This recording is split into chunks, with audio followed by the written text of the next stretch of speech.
Pouco tempo, a sua esposa anunciou o fim do casamento nas redes sociais. Como é que o senhor encarou essa situação como homem de Deus e publicamente? São duas questões que as pessoas às vezes confundem, né? Homem e homem público.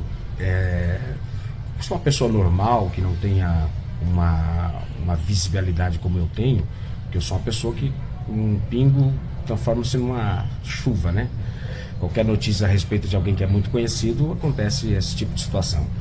Se eu fosse uma pessoa anônima, seria tratado como acontece, infelizmente, inúmeros casos que acontecem por aí. Como eu sou um homem público e principalmente por ao longo de 19 anos eu tenho centenas e milhares de filhos na fé, como por exemplo, são 29 países que eu já fui falar o amor de Deus, vídeos aí no YouTube com mais de 1 milhão de acessos. Então eu tenho uma responsabilidade com todas essas pessoas. E há pessoas que veio ao Evangelho recentemente que tem em nós como, por exemplo, alguém que não tenha ter uma possibilidade de uma crise, de um erro, de uma falha, de uma dificuldade, de uma crise familiar e principalmente de uma separação. É algo que eu sempre prezei e privilegiei, foi a minha família. Eu amo minha família, amo meus filhos, me dediquei a vida para o Evangelho, mas eu nunca deixei assim de atender às questões que um homem precisa atender dentro de uma casa. Por exemplo, as minhas viagens nunca foram extensas. 3x4, fico 4 dias, viajo 3, viajo 4, fico 3, viajo 5, fico 2, fico 5, viajo 2. Eu nunca passei a mais do que 3 ou 4 dias longe da minha casa. A não ser bem lá no início do meu ministério, quando eu fazia viagens internacionais, que tinha que fazer 15 ou 20 dias fora do Brasil. A questão, então, a ausência não é um ponto culminante para que um casamento termine, porque isso acontece em diversas profissões. Piloto de avião, jornalista, jogador de futebol, que fica em concentração, que não é. A questão é a questão de desgaste, índole, caráter, amor, vontade, desejo e responsabilidade em saber quem é.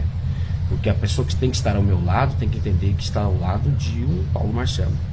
E eu não sou uma pessoa normal, eu tenho um ministério, eu tenho um mundo espiritual inteiro de um lado que me odeia, a ponto de fazer qualquer coisa para me destruir, porque se a minha voz calar, centenas e milhares de pessoas vão sofrer, porque não vão ouvir o Evangelho que eu tenho para expressar para essas pessoas. Infelizmente, eu falo com muito pesar, com muita tristeza. A minha separação veio como uma surpresa para a minha vida. Inclusive, não tenho absolutamente nada contra a Sinara, ela segue sua vida. Inclusive, ela já tem um relacionamento que assumiu estranhamente 3 meses depois da nossa separação, de 18 anos de casamento. E eu tenho que continuar minha vida, manter a minha vida, lutando, estou pregando no altar, cuidando dos meus filhos, tendo a minha responsabilidade como pai. E eu só posso lamentar. Se eu tivesse o poder talvez de voltar lá no passado, talvez eu teria feito alguma coisa que faltou. E eu penso todos os dias a Deus assim, exatamente o que é que pode ter faltado. Mas num relacionamento a dois é muito difícil, porque não tem quem é certo, quem é errado, não tem quem tem a culpa e quem não tem a culpa. É a dois. Então é uma coisa que é construída ao longo do tempo. 19 anos não são 19 dias. Alguém me perguntou, você foi feliz? Fui muito feliz. Eu tive uma boa esposa, eu tenho 2 lindos filhos, eu tenho uma boa casa, mas a felicidade, eu creio que ela não é eterna, ela é momentânea. A única felicidade eterna vai ser lá em cima no céu, né? Amém. Pastor, com a proliferação da notícia, de alguma forma, o que mudou no seu ministério? Ou se não mudou? Mudou tudo. Na verdade, muda tudo. Por 2 razões. Primeiro, vou repetir, por ser um homem público, eu sou sujeito ao quê? A especulações. Então, N notícias correm em redes sociais, em fakes da internet por aí, na minha cidade, fora dela, nas notícias diversas. E eu aprendi uma coisa, Gessé. Você é um repórter, principalmente um repórter do nosso mundo, do nosso ambiente, vai saber melhor do que eu. Evangelho e igreja, ela não tem e não possui memória. Ela nunca vai possuir memória. Ela possui momentos. Agora, fase. Você pode viver 50 anos em dedicação ao evangelho, a uma igreja, a uma instituição. Se um dia surgir qualquer manchinha em você, toda a sua história não vai valer de nada. Felizmente. E eu realmente, assim, não falo com tristeza, porque eu sou um homem preparado. Quando Deus me chamou, Ele me preparou para a guerra.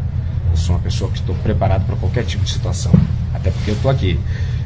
Eu já tinha consciência plena e concreta e real de que isso iria acontecer quando a notícia surgisse. Porque líderes que eram amigos pessoais, de a gente conversar quase que diário, desapareceram, amigos de ministério. É como se eu fosse assim, hoje um leproso, fosse excluído da cidade. Estou na cidade dos leprosos, mas eu aprendi que na cidade dos leprosos às vezes chega uma notícia, né? E quem sabe o sermão que está tendo lá em cima do monte, e Jesus está lá em cima, a Bíblia diz que um dia ele desceu do monte para encontrar um leproso.